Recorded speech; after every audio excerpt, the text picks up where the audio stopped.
Okay, so how I've worked out getting a great result with this particular epoxy is going straight off to 400. I really was worried about digging in with anything coarser, as I had that a couple of times with the wood, and all of a sudden you get a sanding mark that you didn't intend. So even though I'm going to put wax on this for grip to stand on, I want it to be nice and flat. So all over the board I've done 400. Then I'm going to use a sanding sheet sander for you got 600, 800, 1000. The 6, 8, and 100, because this is so nice and smooth now, they're really quick. And its hand sanding is a pleasure at this stage. So that's the result, and then final stage will be hitting it with a little bit of polish.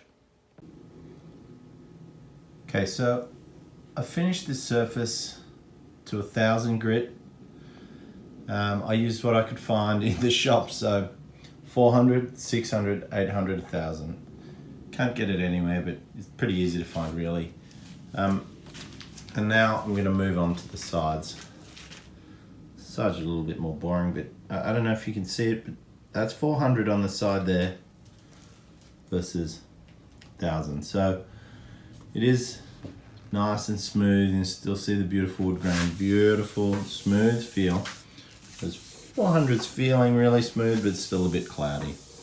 So this is how I'm finishing the board up to 1000.